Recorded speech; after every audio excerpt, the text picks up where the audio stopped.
Ok, vamos a continuar entonces la parte de neurofisiología de la visión. Buen día a todos. Como ya saben, bueno, les voy a... Cualquier duda, con toda confianza me dicen.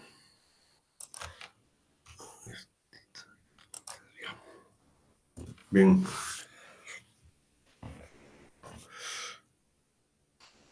¿Todos ven lo que dice ahí?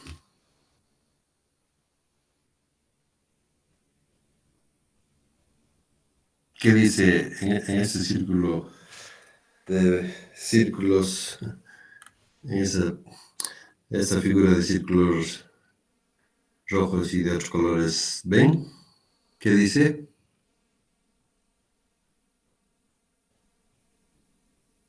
¿No ven nada? Se ve una N y la verde, una U, pues. O y N, ¿no? ¿Todos ven eso? Supongo que sí.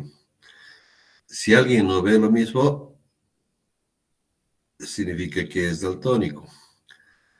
Así que luego hablamos, me buscan para ver qué hacemos. Si es que alguien no ve eso. Bueno, estamos, estamos en esta parte justamente. Hemos visto ya hasta ahora el procesamiento, hemos visto la transducción en la retina, que es más o menos complicada. Ahora vamos a ver la parte de vías visuales y la parte de transmisión. Pero alguien quiere entrar. ¿Por qué no sale eso? Se admite. Bueno, supongo que entra. Bien, esta figurita es un recordatorio de lo que hemos ya visto, de la retina, de la función de la retina y del circuito de las retinas, básicamente, con receptores, conos y bastones.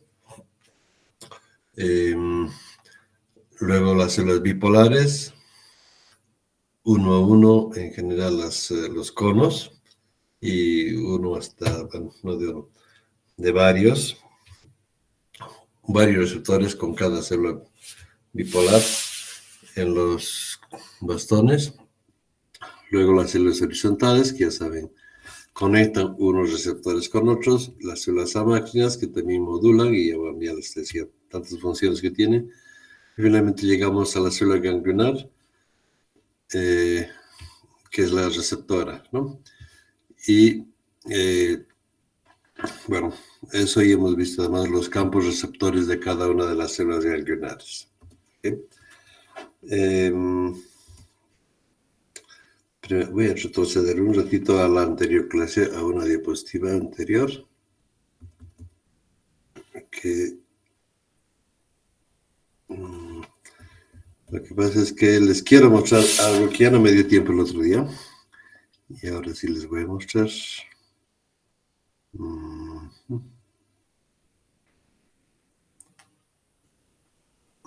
poquitito.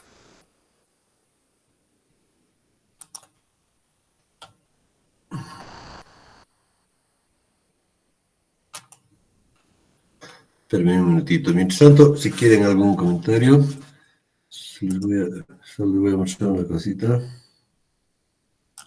¿Alguien más quiere entrar? Ya.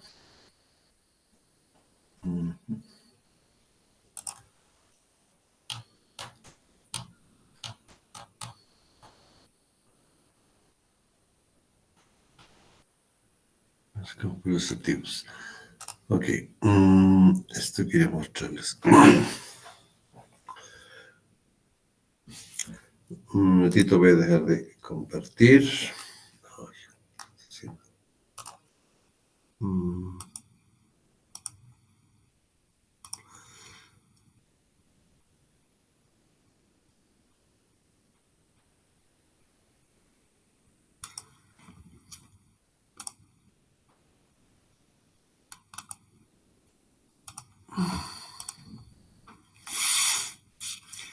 Ya.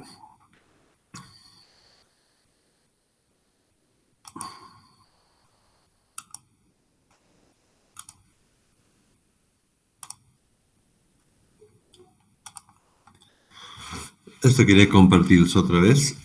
Lo que es el campo receptivo, el centro on y alrededor on, ¿no? Dependiendo. Los campos receptivos. Y ahora lo que quería mostrarles es algo, es una animación que es para que vean cómo realmente es, cómo funciona, ¿no? Estito. Entonces,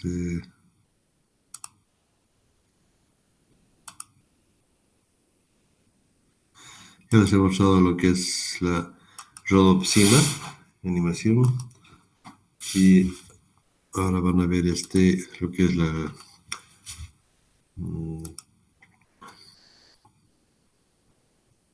esta ahorita. Es una animación en la que van a poder ver realmente cómo funciona toda esta parte de los receptores. ¿Ok?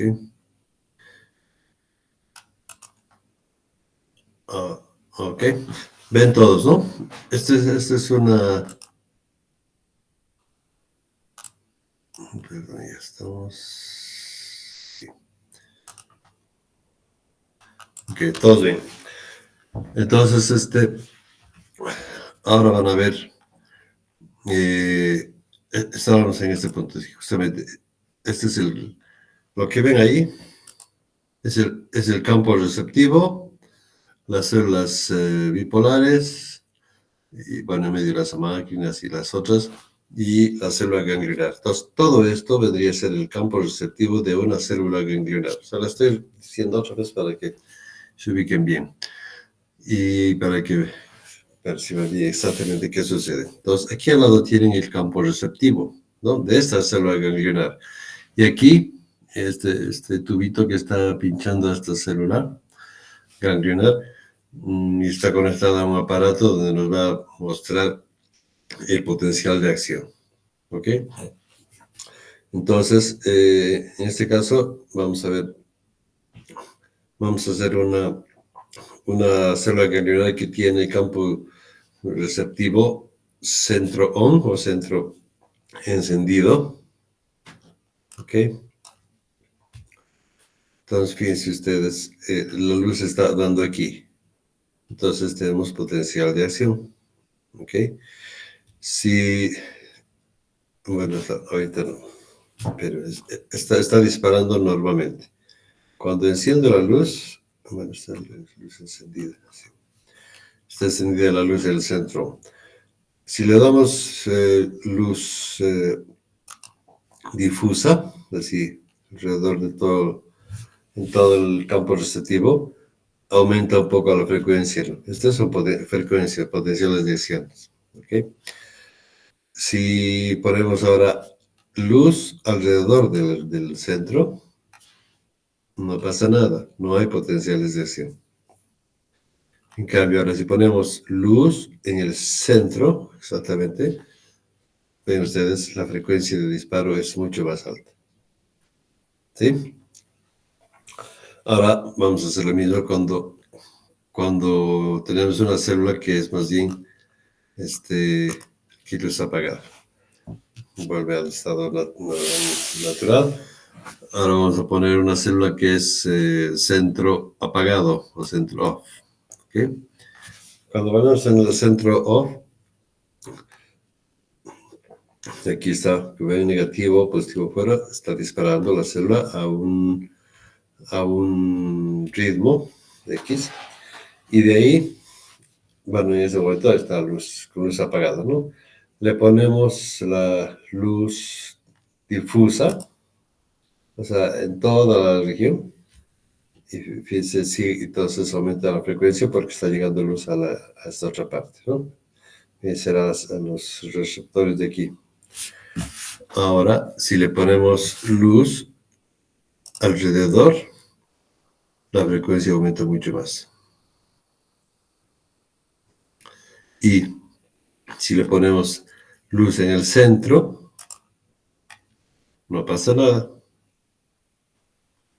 ¿Ok? Bien, Eso es exactamente como, es así, más y cómo funciona el campo receptivo y cómo luego se transmite. Entonces, todo eso que hemos visto ahorita, esos potenciales de acción, acuérdense, son a este nivel, en la célula ganglionar. O sea que este campo receptivo de aquí, grande, es de la célula ganglionar. ¿Ok? Bueno, básicamente era eso. Y a ver, vamos a ver otro más que hay.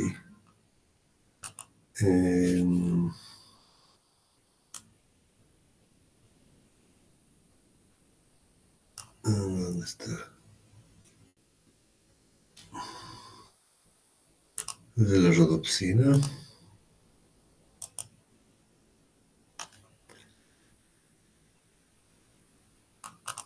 Esto es lo que pasa anteriormente.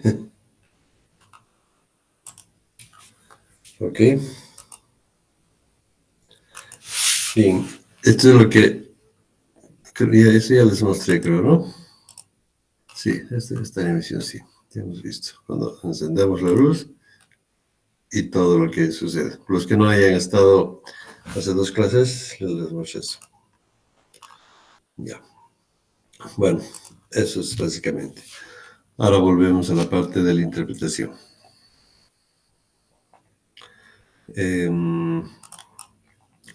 Solo eso para quitarme la espina, digamos, de lo que quería mostrarles. Entonces, ahora vamos a volver aquí. Un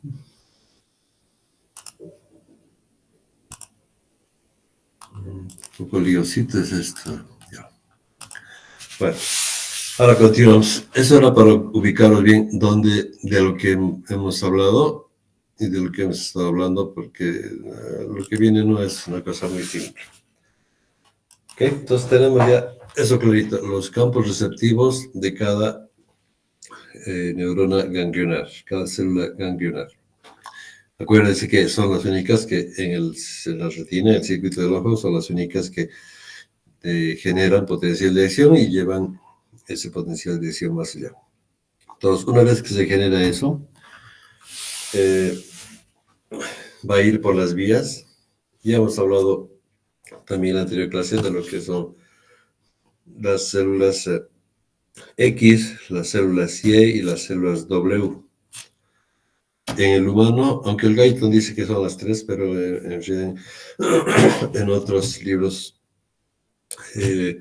las W no existen en el humano, son del gato o, bueno, se han investigado en el gato y en el gato sí tiene las W, pero aparentemente en el humano no. El Gaito dice que sí, por ahora tomarlo que sí, es algo que no es muy claro. Otros libros dicen que no se ha demostrado que en los primates, o sea, nosotros como humanos, primates, tengamos esas células. Básicamente tenemos las X y las Y.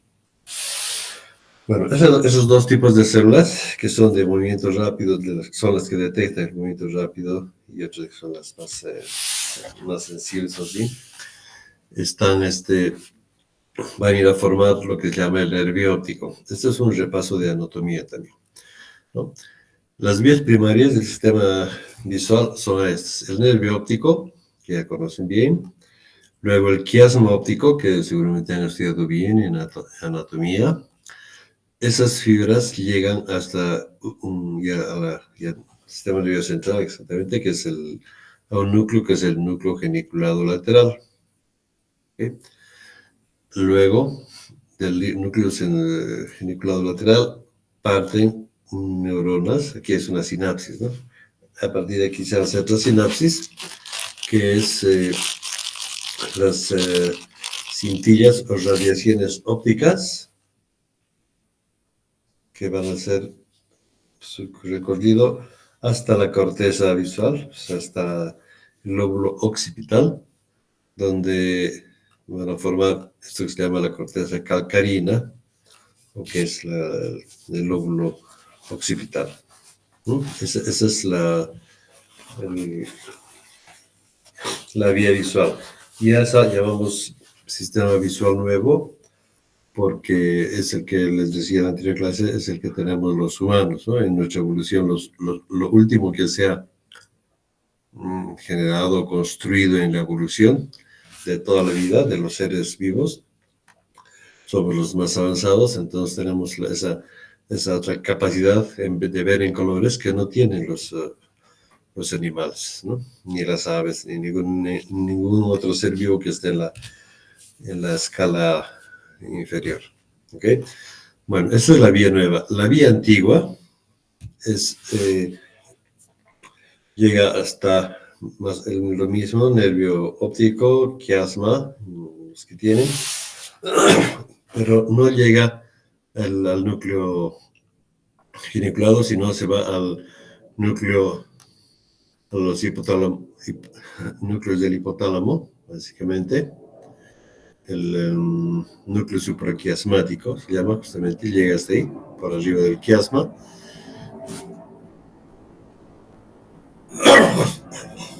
Ay.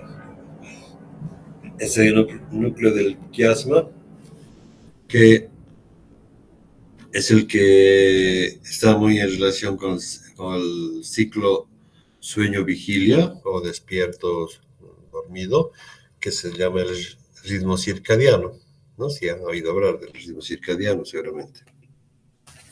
Luego hay también otros ganglionares, células ganglionares o neuronas que llegan a los núcleos pretectales, o sea, al mesencéfalo, y son los que dominan o regulan toda la parte del enfoque, ¿no? El enfoque de la visión, de la imagen, y el reflejo pupilar. No sé si han debido ver ya, o les han mencionado, o si cuando han ido a algún hospital, no sé si han tenido la oportunidad de ver o les han mostrado lo que es el reflejo pupilar, ¿no? Por si acaso no lo han visto nunca. Si uno apunta la luz, es una práctica médica, ¿no? De exploración clínica. Uno pone luz en la retina, al ojo de una persona, y entonces van a ver inmediatamente cómo la pupila se constriñe. Ese es un reflejo pupilar. Y levanta la luz y la pupila se agranda otra vez, ¿no? Ese es uno de los reflejos. Y el otro que se llama el reflejo consensuado, cuando uno pone esa luz, la luz en uno de los ojos, en el otro tiene que suceder lo mismo, ¿no? O sea, pone la luz en el izquierdo, por decirle, se constriñe la pupila izquierda y la del ojo derecho también tiene que constreñirse. ¿Okay? Esos son los reflejos pupilares. Y el reflejo de enfoque, que ya lo hemos visto, es el reflejo de ver las imágenes cerca o lejos, ¿no? Ok. Otro núcleo importante en la vía antigua es el colículo superior, que está relacionado más al movimiento de los ojos.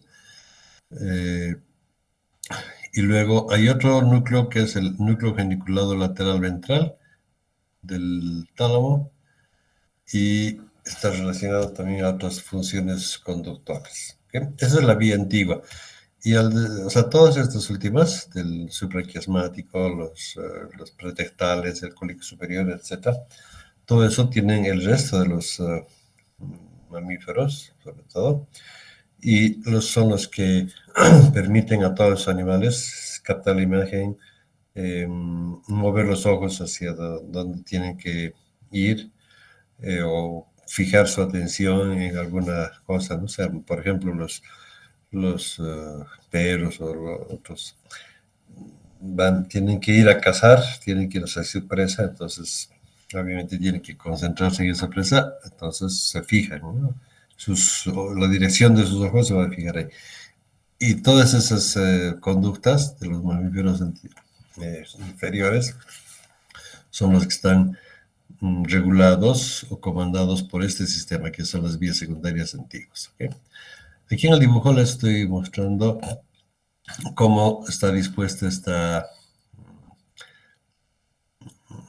cómo es la disposición de estas neuronas, funcionalmente hablando, para que vean qué es lo que pasa. Después, y después también ustedes puedan aplicar un criterio clínico que les voy a mostrar en un ratito. Tienen aquí el campo visual, entonces están viendo algo verde de un lado, rojo de otro lado, ¿no? Digamos aquí, tenemos el globo ocular izquierdo, entonces las líneas rojitas son lo que están viendo esta parte roja, y la línea verde lo que están viendo la parte verde, ¿ok? Entonces, fíjense aquí, la hemirretina nasal, el nasal se refiere a la retina que está cerca a la nariz, y la hemirretina temporal se llama la que está más hacia afuera, ¿no? Hacia los lóbulos temporales.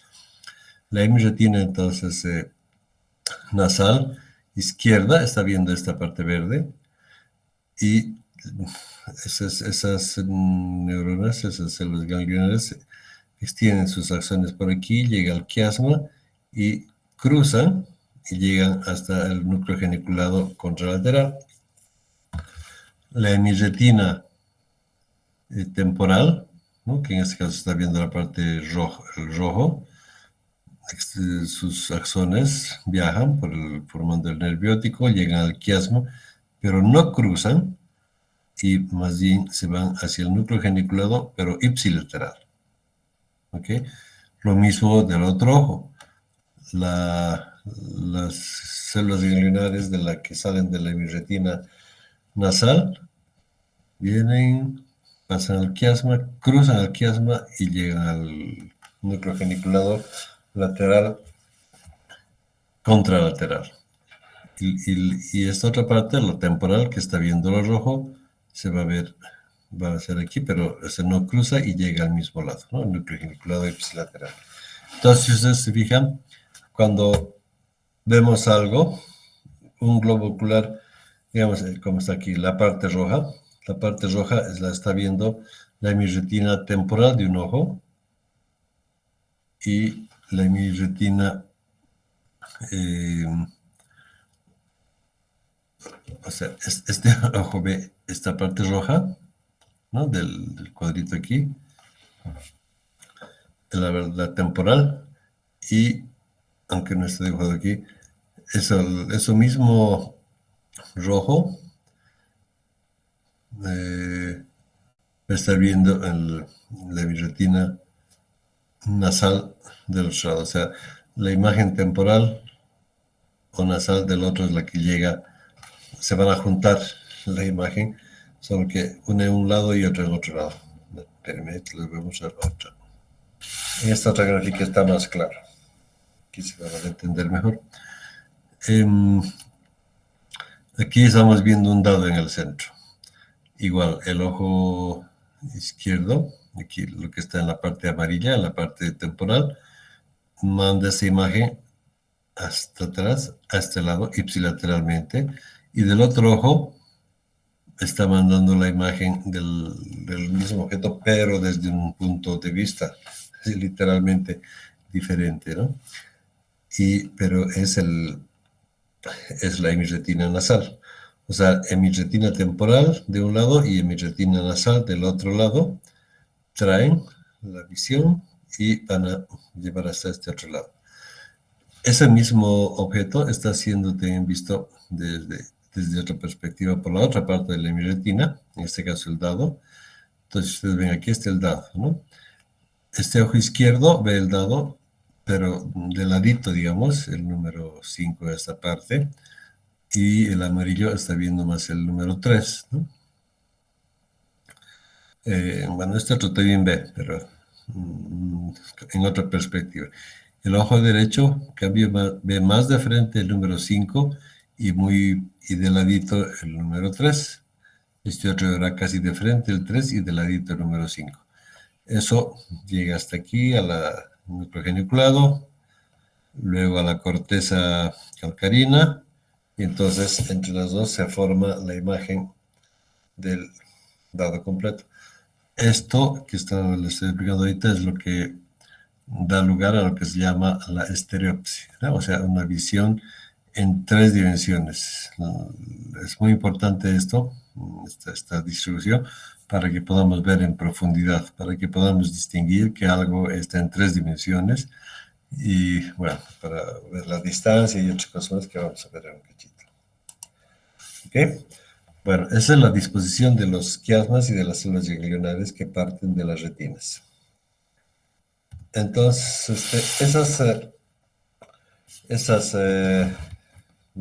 esos axones viajan y llegan al núcleo geniculado lateral. Aquí está una explicación del núcleo geniculado lateral. ¿Okay? Está en la parte dorsal del tálamo. Así tiene que esforzarse y acordarse, pues que han llevado neuroanatomía bien el año pasado, si se acuerdan, dónde está el tálamo, ¿no?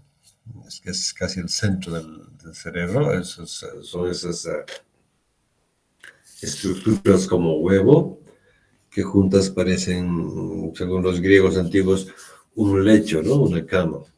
Tálamo significa eso, una cama. Entonces, claro, cuando sacamos el tálamo completito, parece un lecho, una cama antigua del tiempo de los griegos, y entonces de ahí viene el nombre que es tálamo. Ese tálamo, en su parte dorsal, no posterior, dorsal, célula de arriba, ahí está situado el núcleo geniculado lateral. ¿Ok? Tiene 6 capas. Las capas 1 y 2 se las llama, o está formado por células magnocelulares, porque son células grandes.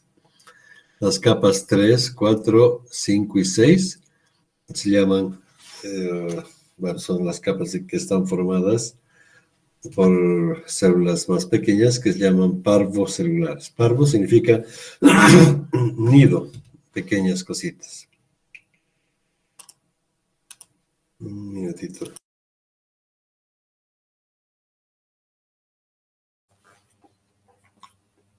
Ok. Magno de grande, la capa 1 y 2, y parvo, que son nidos, son células pequeñas, son las capas 3, 4, 5, 6, ¿no? Aquí tienen el dibujo. Entonces, la distribución está así como está aquí en el dibujo. Cada una de las hemirretinas está distribuida simétricamente, pero en diferentes capas, ¿no? Entonces, por ejemplo, en las capas 1 y 2, que son aquí estas, la capa 1 y 2, en las manos celulares reciben fibras Y, son las fibras que transmiten rápidamente y son pocas, ese tipo de fibras. Las capas otras, de la 3 a la 6, que son las parvocelulares, reciben fibras X y transmiten el color. Son las células que llevan la precisión de la visión. ¿Ok? Mayor contraste.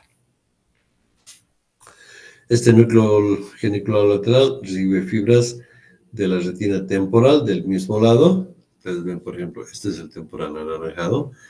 Entonces, recibe aquí a la capa, va a ir en orden, a la capa 2, a la capa 3 y a la capa 5, desde el temporal. Y de la hemirretina nasal, pero contralateral, va a recibir en la capa 1, 4 y 6. ¿Okay? Al otro lado es exactamente igual, simétricamente. La temporal llega a las capas 2, 3 y 5, y del otro lado de la hemirretina nasal llega a la 1, a la 4 y a la 6.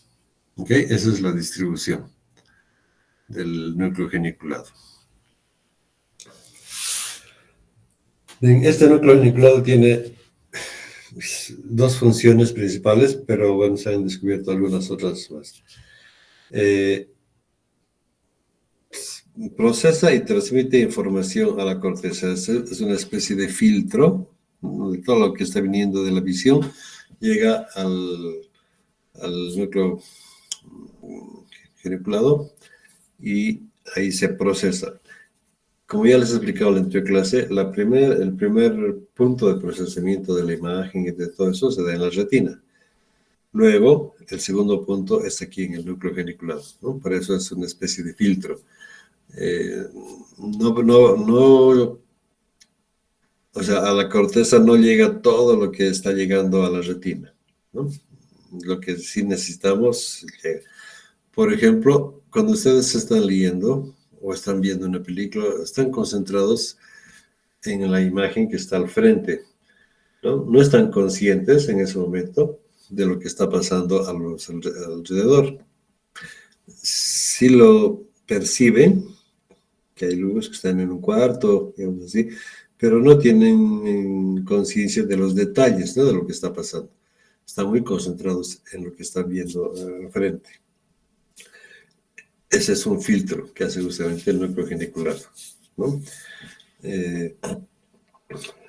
Permite que se centre la atención en un punto. Si en ese momento que están viendo pasa una mosca por delante de ustedes, inmediatamente va a cambiar. Pero después le quitan la atención, ¿no? Bueno, eso lo vamos a ver después en las funciones ya. Pero bueno, en ese sentido es un filtro el núcleo genicular. Entonces, por eso es que decimos, procesa y transmite información a la corteza. ¿Ok? Y regula la cantidad de señal visual. Para regular esta cantidad de señal, tenemos unas fibras corticofugas que van de la corteza al núcleo genicular lateral. Es una especie de devolución de la señal, ¿no? Está mandando señal a la corteza occipital, y la corteza también les devuelve a través de otras vías al núcleo genicular. ¿Okay? Y reciben también fibras del sistema reticular, ¿no? Del mesencéfalo. Todo en función de poner la atención en lo que necesita en ese momento. El cerebro es el que define, ¿no? Si quiere ver la película o no ver, o dejar su mirada perdida en el espacio y soñar en otras cosas, pensando en otras cosas, aunque parecería que están viendo. Todas esas funciones, esas decisiones, ¿no? De concentrarse o no, o menos o más, se llevan en el cerebro, y eso va a influir en el núcleo genicular lateral para que regule toda esa visión, ¿no? Toda la información que está viniendo a través de las vías ópticas. Aquí a la derecha tienen esta es una tinción histológica de lo que realmente es un núcleo geniculado. Tienen aquí entonces la verdadera capa, las dos capas magnocelulares o macrocelulares, ¿no? La 1 y la 2, y tienen la capa parvocelulares 3, 4, 5 y 6. Esta es la verdad. Este es un esquema aquí arriba, esta es la verdadera. Ahí llegan todo lo que son las fibras. ¿Ok? Bueno, estaba viendo últimamente, estaba revisando otra bibliografía y he encontrado esto que dice justamente que las células que son sensibles al rojo y verde, ¿no? Pruebas experimentales han mostrado eso, que algunas células, hablando del espectro de las células ganglionares, las que son sensibles al rojo y al verde, entre esas que son sensibles al rojo y verde, las que tienen centro, si se acuerdan, ya les he dicho que centro rojo y periferia verde, o las otras centro verde, periferia rojo. ¿Okay? Esas células, las que tienen centro encendido, terminan en los estratos 5 y 6 de las capas del núcleo genicular lateral, y la centro apagado lo hace en las láminas 3 y 4. ¿Okay? Bueno, es un dato más de la estructura histológica del núcleo genicular.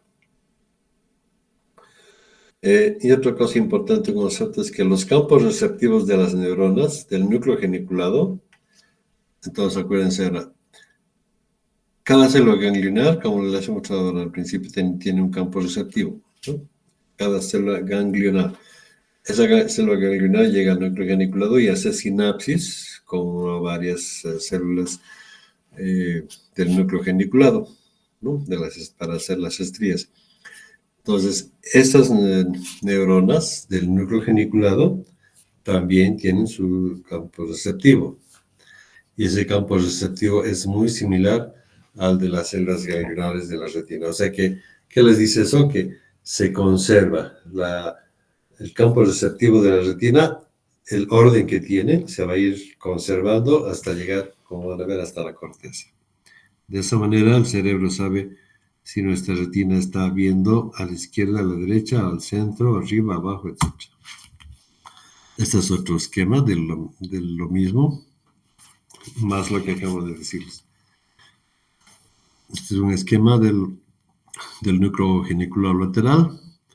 Esta es la retina. Entonces, ustedes ven aquí los diferentes tipos de células. Tiene la célula P, célula M, ¿no? Y son las que van a llegar. M se refiere a monocelular y P a las parvocelulares. O sea, el campo visual, el campo receptivo de las parvocelulares sería más o menos aquí, como están, y las otras, las monocelulares, las rojitas, ¿no? Entonces, el campo visual de estas que está aquí en la retina se mantiene aquí en el núcleo geniculado. Y luego estas, bueno, aquí está ampliado, ¿no? Eso van a ir a la corteza a formar lo que se llama unos blobs, que vamos a ver en un ratito. Y vamos a ver bueno, los blobs son las columnas que se forman en la corteza, ¿no? Cómo está dispuesta la corteza, vamos a ver después. Y aquí tiene más o menos las propiedades que tienen estas células. Entonces, como ven, las células, aquí tienen las capas del núcleo geniculado. 1, capas 2 y 3, 4A, 4B, 4C. No, perdón, esto es... Sí, ya. Eso ya las columnas... Espera, esa es la columna visual ya, ese es el área. El núcleo geniculado aquí llega a la corteza visual formando columnas. Me he saltado un poco. Esto no hemos visto. Bueno, estas son las capas de la corteza visual, de la área visual primaria. Tenemos 6 capas, la 1, 2, 3, 4. La 4 es, como es la parte receptiva, es la más amplia. Es 4A, B, C. Y la C tiene su subdivisión alfa y beta, 5 y 6. Supongo que cuando han visto dolor y cuando han visto tacto, como el doctor Guerrero, han debido ver un poco la estructura de la corteza, ¿no? Y ahí les ha mostrado lo mismo, las mismas capas. En todo el cerebro, en todos los lóbulos, la parte sensitiva, vale decir, la parte visual, la parte auditiva que vamos a ver la siguiente semana, la parte sensitiva, ¿no? En la área parietal, el lóbulo parietal. Todas esas partes que son las partes sensitivas tienen de las 6 capas de la corteza, la 4 es la sensitiva y tiene mucho más gruesa. Todo el cerebro tiene las 6 capas, pero las partes de los lóbulos sensitivos, el espesor de la capa sensitiva, de la capa 4, es mucho más, que es ahí donde llegan las neuronas sensitivas, justamente ahí van a depositar su información. Las otras son motoras, bueno, vamos a ver después. En el área motora, la más gruesa va a ser la motora, que es la 1 y la 5, ¿no? Donde hay neuronas grandes. En este caso aquí, en la parte visual, estamos viendo la parte visual que es sensitiva. Hay parte motora, un poco para mover hacia los ojos, hacia un lado o hacia otro lado, voluntariamente, pero no es muy importante. No necesita muchas neuronas para mover los ojos, ¿eh? Pero En cambio, si la parte sensitiva tiene que recibir muchísima información, por tanto sus capas son más gruesas. ¿Okay? Bueno, vamos a volver después aquí. Bueno, aprovechando más bien, vamos a ver aquí cómo estas las áreas, las paracelulares, que son estas, van a formar aquí en la corteza, en la capa 4C beta, y las macrocelulares van a emitir sus axones y van a llegar a la capa cortical 4C alfa.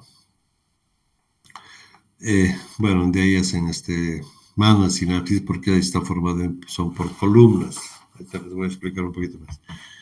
Y de ahí, bueno, van a ir aquí en un esquema de las funciones que tiene cada una de esas. Entonces, fíjense, la capa motora visual 5 es la que se encarga de los movimientos, ¿no? Las áreas parietales está en relación con las áreas parietales posteriores. Luego tienen aquí de esta capa, de la capa 2 y 3, de la corteza, una capa que está donde se detecta el movimiento, se procesa el movimiento. O sea, si pasa algo por encima, por frente a sus ojos, ahí se va a percibir exactamente. Tiene la forma de las cosas, hay una franja entre los dos. Hay otra franja que es donde se percibe, si se percibe lo que es el color. Luego otra que es movimiento, y así van repitiéndose según las columnas, ¿no? Entonces ustedes ven, este redondo es una columna de la corteza, y cada una de sus capas, 1, 2, 3, 4, 5, etcétera, etcétera, que se conectan cada una de estas con esta otra área visual secundaria. Vamos a volver a esta diapositiva en un ratito porque hay cosas que todavía no les he dicho. Me estoy adelantando un poco. Bueno, sí, ahora nos toca hablar de la corteza. Entonces, todo lo que llega, lo que me he adelantado ahorita, que es las radiaciones, van a llegar, o sea, lo que las neuronas, ¿no?, que salen del núcleo genicular lateral, van a ir hacia la corteza y a formar sinapsis con las neuronas que están formando la corteza visual, que es aquí, la parte más posterior, el polo occipital, que se llama, ahí es el área 17 o área visual primaria. Luego viene el área visual secundaria, que es la área 18, y de ahí van a ver conexiones con otras áreas, como ven ustedes aquí, con el área parietal, que es la parte somatosensitiva, con el área temporal, que es la parte, bueno, no solo auditiva, sino aquí es la parte, es parte del área de asociación, donde entre el lenguaje. Entonces, por ejemplo, cuando leemos, va a llegar aquí, hasta aquí, y aquí en esta parte es donde interpretamos, pero previo ha pasado por el área 17 y 18, ¿no? La forma, la posición, el movimiento, eso está aquí en el área 18, está en el área secundaria, ¿no? Visual secundaria. ¿Ok? Entonces, estas áreas 17 y 18 son lo que les estaba mostrando aquí en esquema. Área 17, área primaria, las capas, y área 18, la área secundaria. Bueno, aquí más que capas están en funciones, ¿no? Pero bueno. Y luego cada uno, lo que emiten otras neuronas hacia otro lado. Ok, vamos entrando un poquito más en el área de la corteza. La corteza visual, entonces, se llama B1 o área 17 de Brodmann. Está en la parte más posterior del cerebro, la parte occipital, aquí está, mostrándote. Y aquí tienen las diferentes partes, ¿no? La área visual primaria, secundaria, terciaria, 4, 5, etc., ¿no? Todas son las áreas visuales en general que están dispuestas más o menos así. La parte más posterior es la área visual 1, donde llegan todas la información a través del núcleo geniculado y las radiaciones a las estrías que llegan hasta ahí, hasta el polo occipital. ¿Qué cosas importantes de aquí? Contiene la representación somatotópica de la retina. ¿Qué significa eso?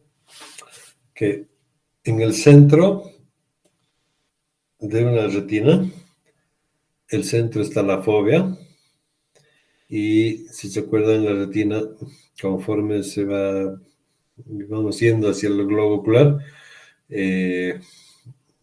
va a ir viendo otras cosas, digamos, ¿no? De la fóvea es la parte donde estamos viendo, que está casi más o menos al centro, ¿no?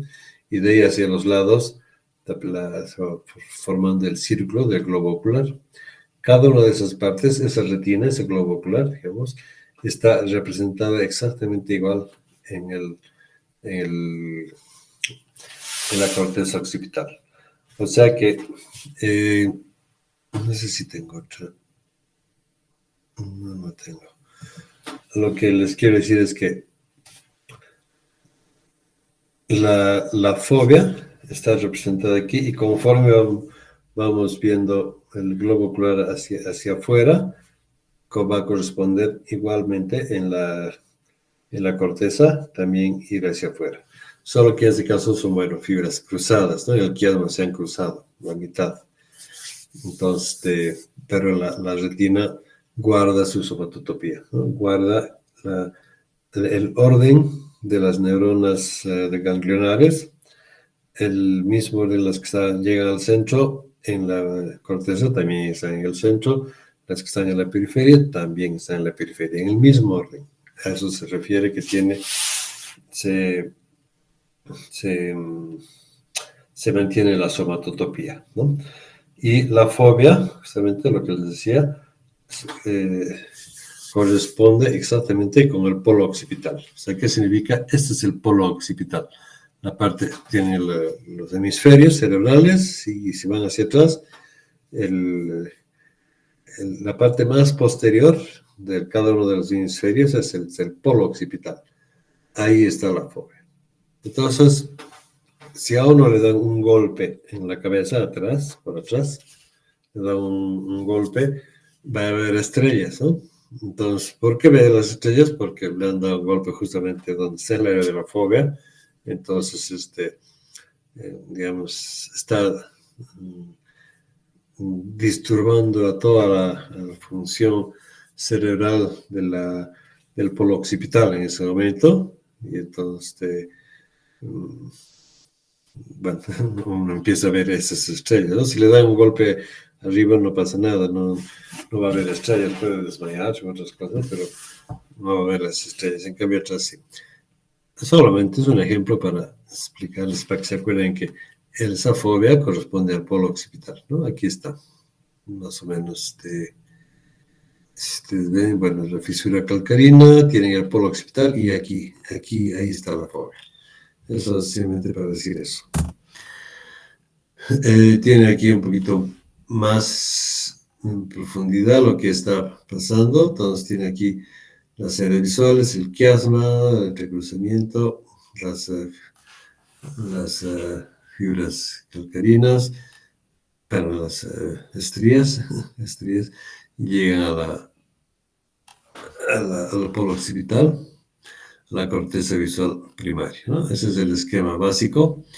Si haríamos un corte más específico, tenemos aquí área visual 1, aquí toda esa parte, área visual secundaria o 18, que viene dentro, ya metiéndose al surco, hacia el surco. Luego tenemos área visual 3, esa es con su subdivisión visual 3A, la área visual 4, área visual 5 y área visual 5A.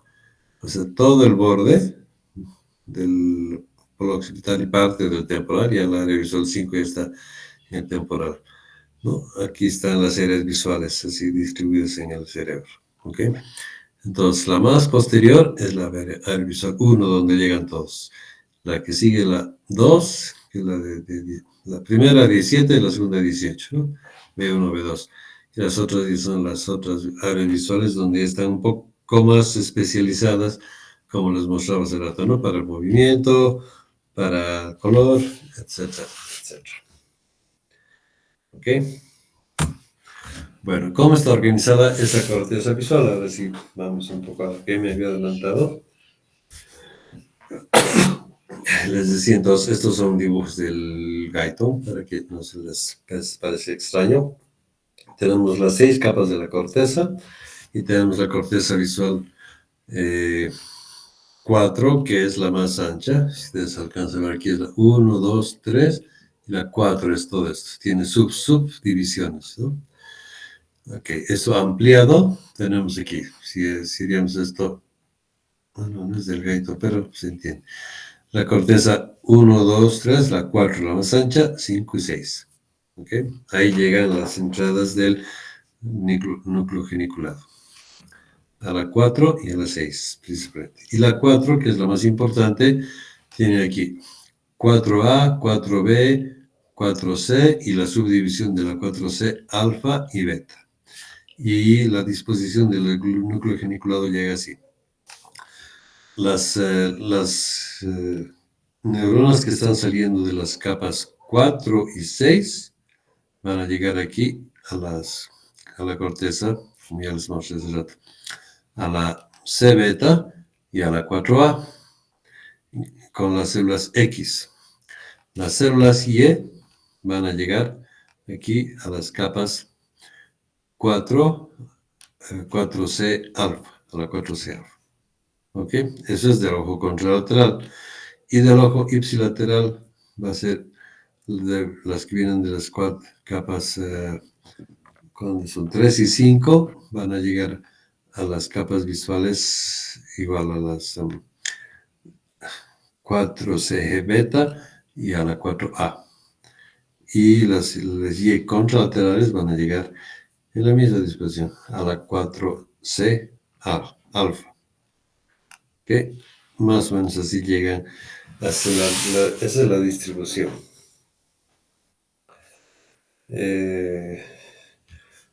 O sea, las parvocelulares y las magnocelulares están así, divididas igual, ¿no? Además X y Y.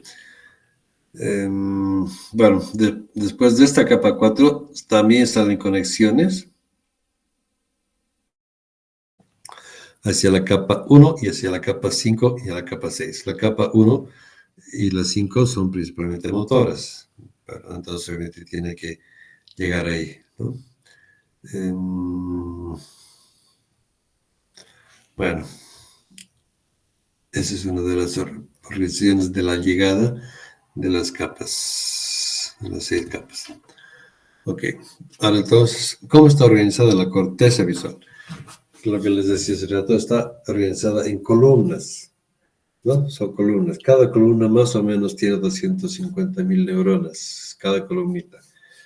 Entonces, bueno, eso es un circuito bastante complejo, ¿no? Bueno, lo importante son columnas. Aquí está lo que les decía hace rato, la corteza visual en las cuatro capas y la capa, perdón, las 6 capas y la capa 4 con las grandes subdivisiones A, B, C y alfa y beta. ¿No ves? C alfa y C beta. Entonces, como les decía, todo lo que viene, las células Y, por ejemplo, van a llegar aquí del ganglio geniculado lateral, ¿no? Las capas, las células magnocelulares, llegan aquí a la capa 4C alfa. Y de las células X llegan igual a la capa 4, a la 4C beta y a la 4A alfa. Perdón, no, a la 4A, ahí llegan los dos. ¿Ok? Bueno, estas son las columnas en general que están muy repetidas. Están organizadas en cada corteza visual, en cada hemisferio. La organización es que están distribuidas una columna de un lado, la siguiente de otro, después viene así se alterna, ¿no? Izquierda, derecha, así. O sea, retina, en este caso sería así, una columna y una de la retina de la misma parte, porque son somatópicamente la misma, pero tiene una columna de la retina izquierda, a la siguiente de la derecha, a la siguiente de la izquierda, derecha, derecha, así alternativamente. ¿Ok? Están intercaladas. Y en medio, en toda esa disposición de columnas, hay otras columnas que se llaman las manchas de color, o blobs, que son las que están específicamente para color, pero están ahí intercaladas, metidas entre todas esas. Estos dibujitos te voy a decir para mostrar lo que son las columnas. Esto es de otro lado, para que se entienda mejor cómo son las columnas. Y cada columna está, digamos, destinada, está preparada para percibir una dirección o sea,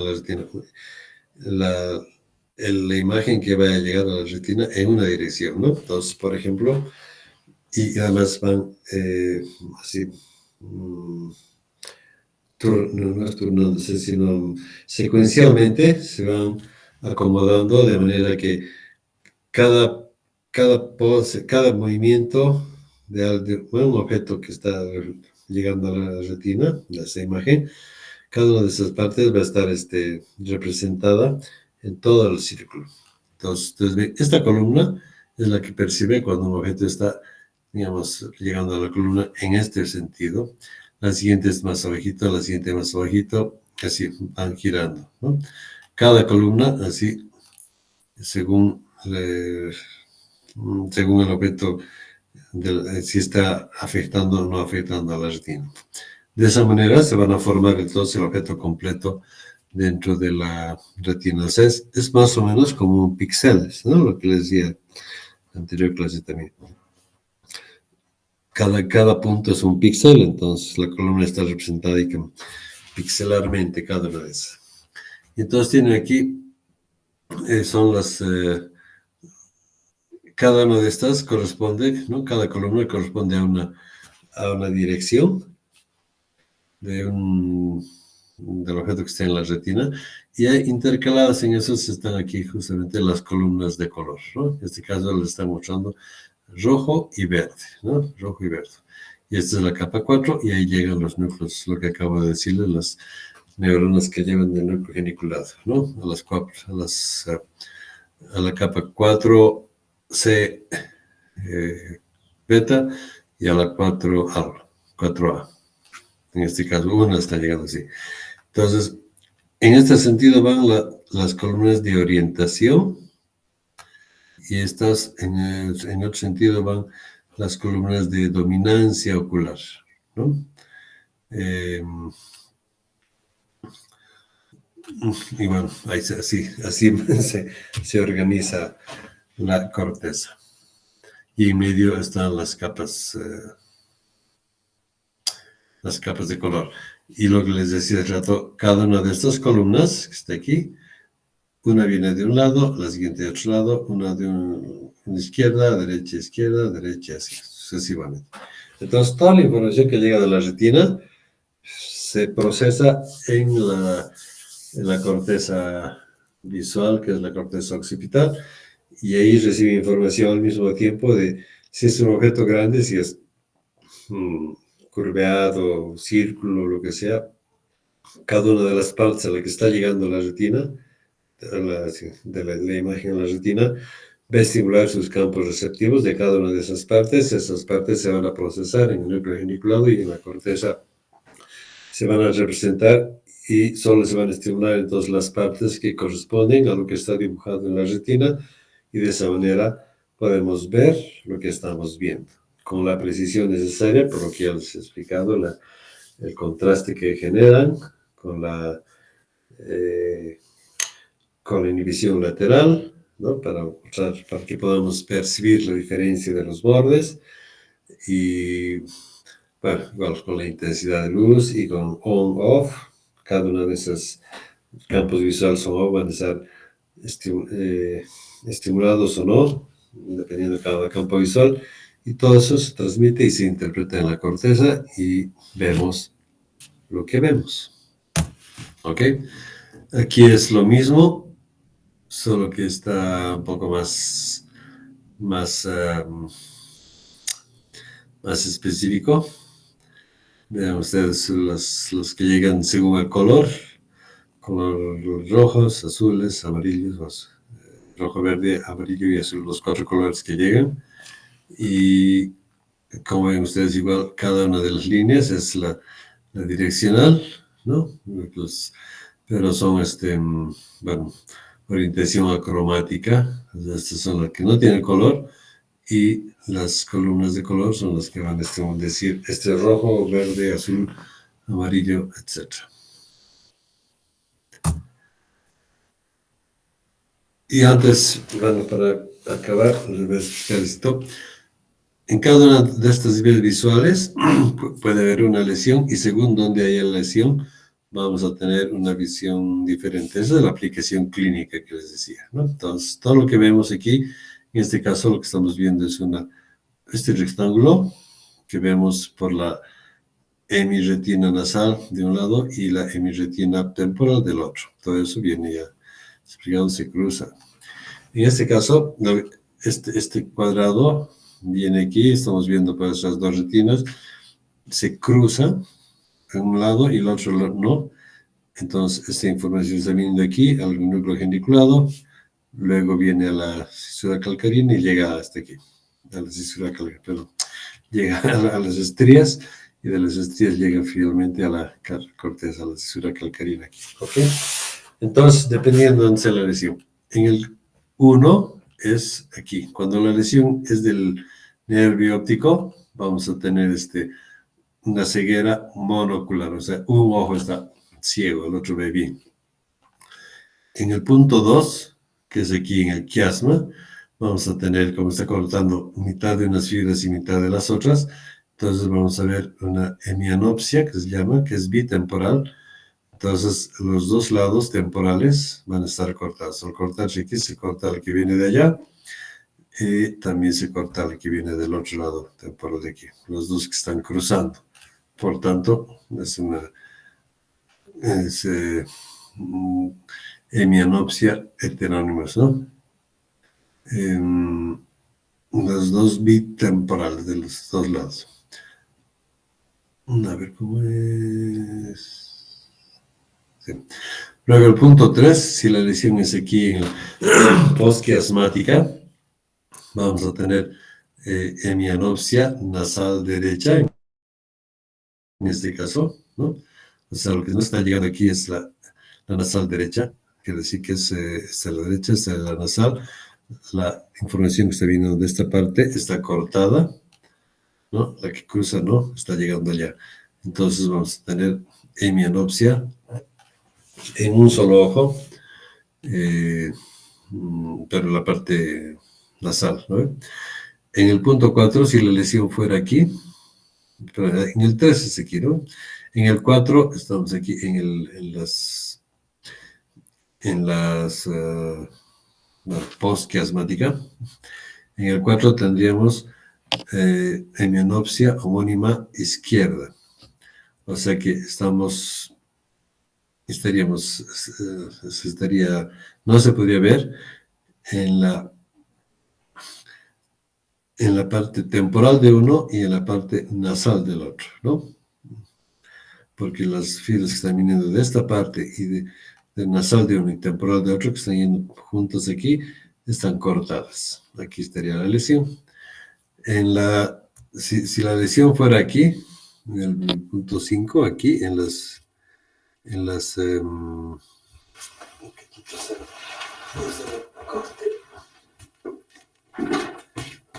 si fuera aquí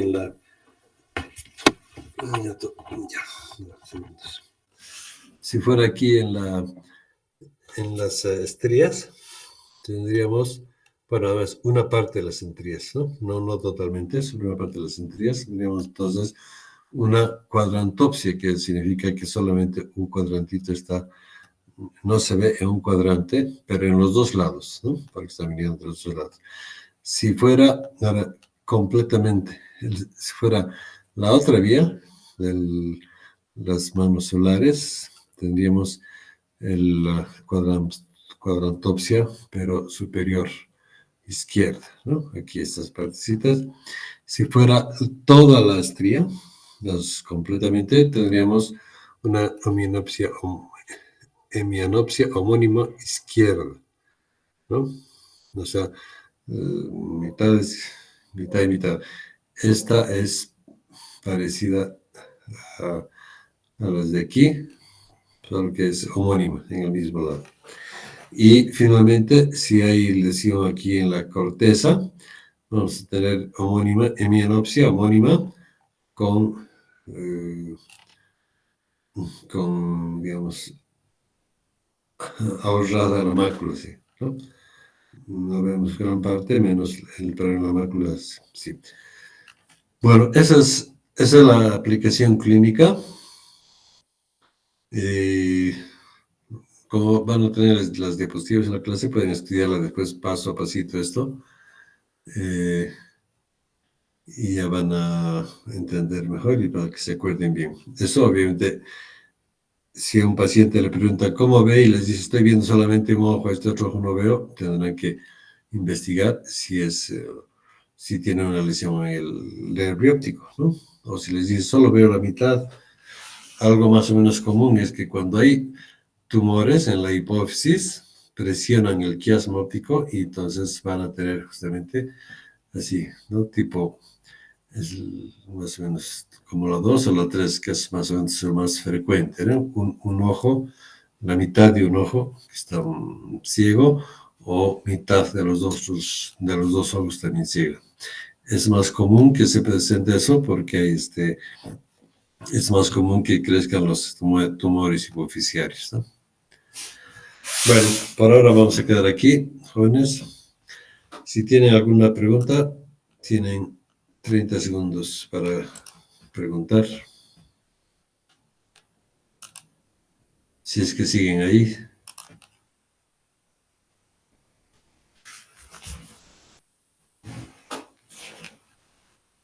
Nada. Bueno, entonces nos vemos el viernes para terminar la parte de visión y luego empezar la parte de audición. Si van a leer, etcétera, y estudian algo de la parte de visión, bueno, traigan sus preguntas para el viernes y el viernes te respondemos. Si no, nos vemos igual el viernes. Entonces, muy bien, chicos, ya pueden